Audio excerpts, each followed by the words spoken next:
തികച്ചും ലളിതമായ നടപടിക്രമങ്ങളോടെ വിദേശ രാജ്യങ്ങളിലെ മികച്ച യൂണിവേഴ്സിറ്റികളിൽ അഡ്മിഷൻ നേടാം. ഡോക്യുമെന്റേഷൻ ചാർജോ രജിസ്ട്രേഷൻ ഫീസോ ഇല്ലാതെ. Wiseman overseas educational consultancy. Hi, എല്ലാവർക്കും മറ്റൊരു വീഡിയോയിലേക്ക് സ്വാഗതം. നമ്മളുടെ പരസ്യങ്ങൾ കാണുമ്പോൾ ഏറ്റവും കൂടുതൽ നമ്മളുടെ അടുത്ത് വരുന്ന എൻക്വയറീസ്, സ്റ്റുഡൻസ് എൻക്വയറീസിന് പുറമെ ഏറ്റവും കൂടുതൽ വരുന്ന ഒരു കാറ്റഗറി എൻക്വയറി എന്ന് പറഞ്ഞു കഴിഞ്ഞാൽ വർക്ക് വിസ ഉണ്ടോ എന്നുള്ളതാണ്. ഇതിനെക്കുറിച്ചൊക്കെ ഡീറ്റെയിൽ ആയിട്ടൊക്കെ ചോദിക്കും. ഈ സ്റ്റുഡൻറ് വിസ, അതിൻ്റെ പ്രോസസ്സിങ് കാര്യങ്ങളൊക്കെ ചോദിച്ചിട്ട് അവസാനം നമ്മൾ ചോദിക്കും എന്തെങ്കിലും ചാൻസ് ഉണ്ടോ ഒരു വർക്ക് വിസ കിട്ടാനായിട്ട്, അത് വർക്ക് വിസയ്ക്ക് എന്തൊക്കെയാണ് പ്രൊസീജിയർ ഉള്ളത് എന്നൊക്കെ ക്വസ്റ്റ്യൻസ് നമ്മുടെ അടുത്ത് വരാറുണ്ട്. പൊതുവേ നമുക്ക് അപ്പം നമ്മൾ ചോദിക്കും ഏത് കാറ്റഗറിയിലാണ്, എന്താണ് സ്കിൽഡ്, എന്താണ് പഠിച്ചിരിക്കുന്നത്, എന്താണ് നമ്മൾ ഇതിൻ്റെ എക്സ്പീരിയൻസ് എന്താണ് എന്നൊക്കെ ചോദിക്കും.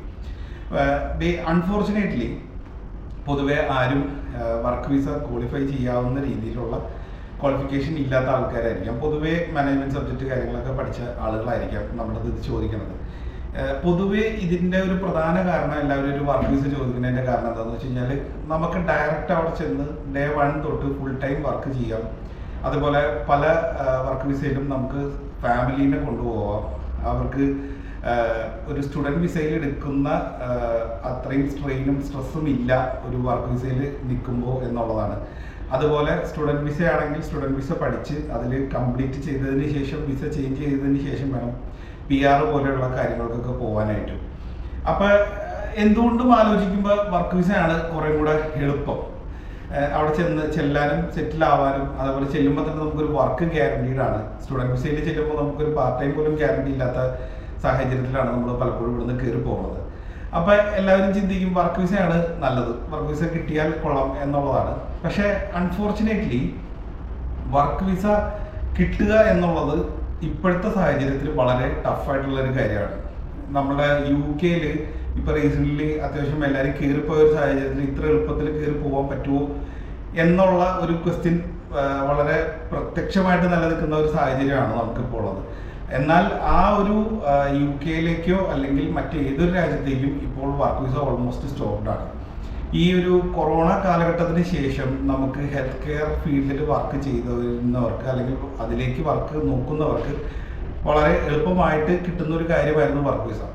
ഇതിൽ തന്നെ നമ്മുടെ നാട്ടിൽ നിന്ന് ഒരുപാട് പേര്, പ്രത്യേകിച്ച് ഇതിൽ വലിയ എക്സ്പീരിയൻസോ ക്വാളിഫിക്കേഷനോ ഇല്ലാത്ത ആളുകൾ പോലും നമ്മൾക്കൊരു നല്ലൊരു എമൗണ്ട് റേസ് ചെയ്ത് കൊടുക്കാം എന്നുള്ള ഒരു ഒറ്റ ഇതിൻ്റെ കാര്യം കൊണ്ട് മാത്രം പലവരും UK വർക്ക് വിസയിൽ പോയിട്ടുണ്ട്, വിത്ത് ഫാമിലി പോയിട്ടുണ്ട്. അതിനുശേഷം ഇപ്പം കേരള പോലെയുള്ള ഇതിലൊക്കെ നിൽക്കുന്നവർക്കാണെങ്കിൽ ഇനിയിപ്പോൾ ഫാമിലി ഇല്ലാതെയാണെങ്കിലും കയറി പോകാം എന്നുള്ളൊരു ഓപ്ഷൻ ഉണ്ടായിരുന്നു. പക്ഷേ റീസെൻ്റ്ലി ഇപ്പോൾ അതും വളരെ ടൈറ്റ് ആയിട്ടിരിക്കുകയാണ്. അപ്പോൾ വർക്ക് വിസ എപ്പോഴും നല്ലൊരു ഓപ്ഷൻ തന്നെയാണ് കിട്ടുകയാണെങ്കിൽ. പക്ഷേ അൺഫോർച്ചുനേറ്റ്ലി വർക്ക് വിസ ഇന്നത്ര എളുപ്പമുള്ള ഒരു കാര്യമല്ല കിട്ടാനായിട്ട്. ബേസിക്കലി ഒരു ആള് അങ്ങോട്ട് പോകാൻ നോക്കുന്ന സമയത്ത് ആളുടെ എക്സ്പീരിയൻസ് ആണ് ഏറ്റവും ഇമ്പോർട്ടൻ്റ് ആയിട്ടുള്ള കാര്യം. അതുപോലെ തന്നെ ആളുടെ ക്വാളിഫിക്കേഷനും. ഈ രണ്ട് കാര്യങ്ങൾ മാച്ച് ആവുന്ന സാഹചര്യത്തിലാണ് പൊതുവെ വർക്ക് വിസ നമുക്ക് എളുപ്പത്തിൽ കിട്ടുകയുള്ളൂ. പിന്നെ അവിടുത്തെ ഒരു എംപ്ലോയർ നമ്മളുടെ നാട്ടിൽ നിന്നും ഒരാളെ ഹയർ ചെയ്ത് അങ്ങോട്ട് കൊണ്ടുപോകാനായിട്ട് അവർക്ക് ഒരുപാട് കടമ്പകളുണ്ട്.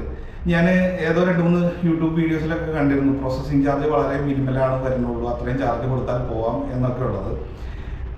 അതൊരു പരിധി വരെ സത്യമുള്ളൂ. കാരണം എന്താണെന്ന് വെച്ച് കഴിഞ്ഞാൽ ഇപ്പോൾ ഏതെങ്കിലും ഒരു NHS, UK ഒരു NHS പോലത്തെ ഒരു സ്ഥാപനമാണ് ഹയർ ചെയ്യുമെങ്കിൽ അവർ ഫുള്ളി ഫണ്ട് ചെയ്യുന്ന സാഹചര്യത്തിലാണ് ഈ പ്രോസസ്സിങ് ചാർജ് മാത്രം കൊടുക്കുക എന്നുള്ളൊരു കാര്യം പറയുന്നത്. നമ്മൾ അവിടെ ചെല്ലുമ്പോൾ അഡ്വാൻസ്ഡ് ആയിട്ട് നമ്മുടെ ഇൻഷുറൻസ് കാര്യങ്ങളും ബാക്കിയുള്ള നമ്മളുടെ വിസ ചാർജസും എല്ലാം ആ എംപ്ലോയർ സ്വയം എടുക്കുമ്പോഴാണ് ആക്ച്വലി ഈ പറഞ്ഞ കോസ്റ്റ് വളരെ കുറവായിട്ട് നിൽക്കുന്നത്. അല്ലാതെ നമ്മളിപ്പോൾ ഒരു പ്രൈവറ്റ് ഏജൻസിയിലേക്കൊക്കെയാണ് അപ്ലൈ ചെയ്യുന്നതെന്നുണ്ടെങ്കിൽ പൊതുവേ ഫുൾ എക്സ്പെൻസസും നമ്മൾ തന്നെ എടുക്കേണ്ടി വരും. അപ്പം ആ ഒരു ഇൻഫർമേഷനിൽ ഒരു തെറ്റിദ്ധാരണ സംഭവിച്ചിട്ടുണ്ട്. നമ്മളുടേതായ എക്സ്പെൻസ് പ്രൈവറ്റ് ഏജൻസികൾ വഴി, പ്രൈവറ്റ് കെയർ ഹോംസോ അല്ലെങ്കിൽ പ്രൈവറ്റ് എംപ്ലോയീസ് വഴി ചെയ്യുമ്പോൾ നമ്മളുടെ എക്സ്പെൻസസ് സ്വയം എടുക്കണം. അല്ലാതെ കംപ്ലീറ്റ്ലി നമ്മളുടെ എക്സ്പെൻസസ് എടുക്കുന്ന ഏജന്റ് അല്ലെങ്കിൽ ഒരു എംപ്ലോയർ ആണെങ്കിൽ മാത്രമേ നമുക്ക് ഈ പറഞ്ഞ ചെറിയൊരു പ്രോസസ്സിങ് ചാർജിൻ്റെ കാര്യം വരികയുള്ളൂ. ഇനി ഞാൻ ഈ വീഡിയോയുടെ മെയിൻ കണ്ടന്റ് എന്താണെന്ന് വെച്ച് കഴിഞ്ഞാൽ സ്റ്റുഡൻറ് വിസ എടുക്കണോ അതോ വർക്ക് വിസയ്ക്ക് വേണ്ടി വെയിറ്റ് ചെയ്യണോ എന്നുള്ളതാണ്. ഇതിൽ നിങ്ങളുടെ പ്രയോറിറ്റിയാണ് ഇമ്പോർട്ടൻ്റ് ആയിട്ടുള്ള കൺസേൺ. നിങ്ങൾക്ക് എത്രയും നേരത്തെ ആ രാജ്യത്ത് എത്തണം എന്നുള്ളതാണ് നിങ്ങളുടെ കൺസേൺ എന്നുണ്ടെങ്കിൽ ഇപ്പോഴത്തെ സാഹചര്യത്തിൽ ഈ 2025 മാർച്ച് ഈ സമയത്ത് എനിക്ക് സജസ്റ്റ് ചെയ്യുന്നത് നിങ്ങൾ സ്റ്റുഡൻറ് വിസ എടുക്കുക എന്നുള്ളതാണ്. അവിടെ ആ രാജ്യത്ത് എന്തുകൊണ്ടും വർക്ക് വിസ അവൈലബിൾ ആണ്. പക്ഷേ ആ രാജ്യത്തിൻ്റെ അകത്തുള്ള ആളുകളാണെങ്കിൽ, ആ രാജ്യത്ത് ലീഗലി ഒരു വിസയിൽ നിൽക്കുന്ന ഒരാളാണെങ്കിൽ, അവിടുത്തെ ഒരു യൂണിവേഴ്സിറ്റിയിൽ പഠിക്കുക അല്ലെങ്കിൽ അവിടുത്തെ ഒരു എക്സ്പീരിയൻസ് ഉള്ള ആളാണെങ്കിൽ എന്തുകൊണ്ടും നിങ്ങൾക്ക് നേരത്തെ ഹയർ ചെയ്യപ്പെടാനുള്ള സാധ്യതകൾ വളരെ കൂടുതലാണ്.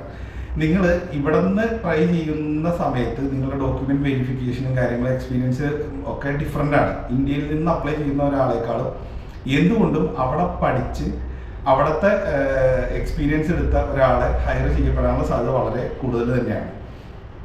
അവിടുത്തെ എംപ്ലോയേഴ്സ് നോക്കുന്ന പ്രധാനപ്പെട്ട ഒരു കാര്യം അത് തന്നെയാണ്.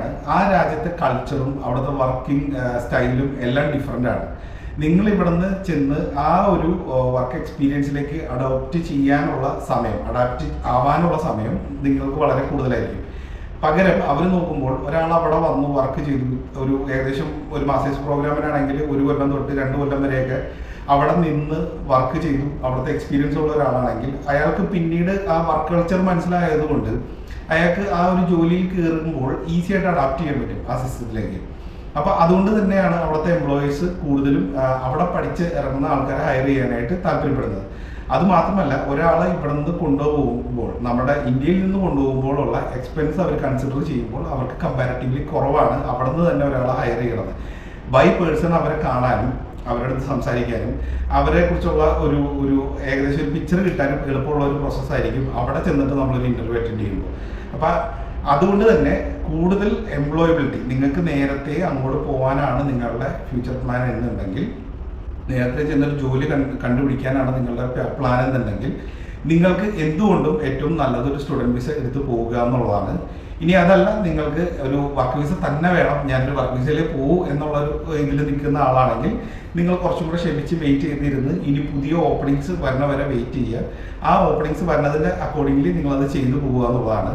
പിന്നെ ഈ രാജ്യങ്ങൾക്ക് നമ്മൾ സ്റ്റുഡൻറ് വിസയിൽ പോകുമ്പോൾ ഓഫ് കോഴ്സ് അവർക്കതൊരു വരുമാനമാണ്. അതുകൊണ്ട് തന്നെ അവിടുത്തെ യൂണിവേഴ്സിറ്റീസും കാര്യങ്ങളൊക്കെ ഈ സ്റ്റുഡൻസിൻ്റെ ഫീസ് കൊണ്ട് തന്നെ അവിടെ റൺ ചെയ്യുന്ന സാഹചര്യമാണ്. UK ഇപ്പോൾ റിസെൻ്റ്ലി ഒരുപാട് പിള്ളേർ പോക്ക് കുറഞ്ഞതുകൊണ്ട് തന്നെ UK പല യൂണിവേഴ്സിറ്റീസും ക്രൈസിസിലാണെന്നുള്ള പല റിപ്പോർട്ടുകളും നമ്മൾ കണ്ടിട്ടുണ്ട്. അപ്പം അതുപോലെ തന്നെയാണ് മറ്റു പല രാജ്യങ്ങളിലും ഓൾമോസ്റ്റ് അവിടുത്തെ പല യൂണിവേഴ്സിറ്റീസിലും അവിടുത്തെ സ്റ്റുഡൻസിനേക്കാൾ കൂടുതലോ അല്ലെങ്കിൽ അതിനോട് ഈക്വൽ ആയിട്ടോ തന്നെ ഇന്റർനാഷണൽ സ്റ്റുഡൻസ് അവിടെ ജോയിൻ ചെയ്യുന്നുണ്ട്. അങ്ങനെ ജോയിൻ ചെയ്യുന്ന സ്റ്റുഡൻസിന് അവിടുത്തെ സ്റ്റുഡൻസിനേക്കാളും കൂടുതലാണ് നമ്മളുടെ ഇവിടുന്ന് പോകുന്ന സ്റ്റുഡൻസ് ഫീസ് അടയ്ക്കുന്നത് തന്നെ. അപ്പോൾ അത് ആ രാജ്യത്തെ സംബന്ധിച്ചിടത്തോളം അതൊരു എക്സ്ട്രാ ഇൻകം ആണ്. അപ്പോൾ അങ്ങനെ ഒരു എക്സ്ട്രാ ഇൻകം കൊടുക്കാൻ താല്പര്യമുള്ള ആളുകളാണെങ്കിൽ ഇങ്ങോട്ട് പോരെ എന്നുള്ളൊരു രീതിയിലാണ് ഇപ്പോഴത്തെ അവിടുത്തെ ഇൻസ്റ്റിറ്റ്യൂഷൻസും ഗവൺമെൻറ്റിൻ്റെയും ഒരു അപ്രോച്ച്. ഇതാണ് കറണ്ട് സാഹചര്യം, 2025 സാഹചര്യം. ഇത് കുറച്ച് നാളും കൂടി ഇതുപോലെ തന്നെയൊക്കെ പ്രിലോങ് ചെയ്യാനാണ് താല്പര്യം, കാരണം ചാൻസ് ഉള്ളത്. കാരണം എന്തുകൊണ്ടാണെന്ന് വെച്ച് കഴിഞ്ഞാൽ ഒരുപാട് സ്റ്റുഡൻസ് പോകുന്നു എന്നുള്ളത് അവരുടെ സ്റ്റാറ്റിസ്റ്റിക്സിൽ തന്നെ അവർക്ക് അറിയാവുന്ന കാര്യമാണ്. അപ്പോൾ സ്റ്റുഡൻസ് വരികയാണെങ്കിൽ ആ രാജ്യത്തിനൊരു ഇൻകവും, അതുമാത്രമല്ല അവിടുത്തെ ലോക്കലി എക്സ്പീരിയൻസ്ഡ് ആയിട്ടുള്ള ഒരു ആളെ അവർക്ക് കിട്ടുക എന്നുള്ളൊരു കാര്യം കൂടി ഇതിൻ്റെ അകത്തുണ്ട്. അപ്പം എനിക്ക് പറയാനുള്ളത്, നിങ്ങളുടെ പ്രയോറിറ്റി എങ്ങനെ വേണം എന്നുള്ളതാണ്. നിങ്ങൾക്ക് നേരത്തെ പോവുക എന്നുള്ളതാണ് നിങ്ങളുടെ പ്ലാനെങ്കിൽ ഓഫ് കോഴ്സ് നിങ്ങൾ സ്റ്റുഡൻറ് വിസയ്ക്ക് വേണ്ടി നിങ്ങൾ ഓപ്റ്റ് ചെയ്യുക. ഓഫ് കോഴ്സ് അത് പഠിച്ചതിന് ശേഷം നിങ്ങൾ അവരുടെ എംപ്ലോയറിനെ കണ്ടുപിടിച്ചിട്ട് അതിലേക്ക് മാറുക എന്നുള്ളതാണ്. അതല്ല, നിങ്ങൾ വെയിറ്റ് ചെയ്യാൻ റെഡിയാണ്, നിങ്ങൾ ഈ ഒരു പ്രൊഫഷൻ തന്നെയാണ് നോക്കുന്നത് എന്നുണ്ടെങ്കിൽ നിങ്ങൾ വർക്ക് വിസയ്ക്ക് വേണ്ടി കുറച്ച് കാലം കൂടി വെയിറ്റ് ചെയ്യുക. അതിനുശേഷം നിങ്ങൾക്ക് ഇൻ്റർവ്യൂസും കാര്യങ്ങളൊക്കെ അറ്റൻഡ് ചെയ്ത് ആപ്ലിക്കേഷൻ ചെയ്ത് ചെയ്യുക എന്നുള്ളതാണ്. At the earliest work visa എടുത്തു തരാം അല്ലെങ്കിൽ വേഗം പോവാം എന്നൊക്കെ പറയുന്ന കാര്യങ്ങളിലേക്ക് ഇനി ആരും പോവാതിരിക്കുക. കുറച്ച് കാലം ഈ സാഹചര്യങ്ങളൊക്കെ ഇങ്ങനെ തന്നെ പോവുള്ളൂ. അപ്പോൾ സ്റ്റുഡൻറ് വിസ ഓപ്റ്റ് ചെയ്യുന്ന ആളുകളാണെങ്കിൽ കൂടുതൽ ഡീറ്റെയിൽസ് അറിയാൻ വേണ്ടി നമ്മളെ കോൺടാക്ട് ചെയ്യാം. സോ അതേപോലെ നമ്മുടെ വീഡിയോസ് ഇഷ്ടപ്പെടുന്നുണ്ടെങ്കിൽ ഒരു ലൈക്ക് തരിക, അതുപോലെ സബ്സ്ക്രൈബ് ചെയ്യുക. കൂടുതൽ കണ്ടന്റ്സ് അറിയാൻ താല്പര്യമുണ്ടെങ്കിൽ നമ്മൾ ഒന്ന് കമൻ്റായിട്ട് അറിയിക്കുക. So thanks for watching. നമുക്ക് മറ്റൊരു വീഡിയോ ആയിട്ട് വീണ്ടും കാണാം.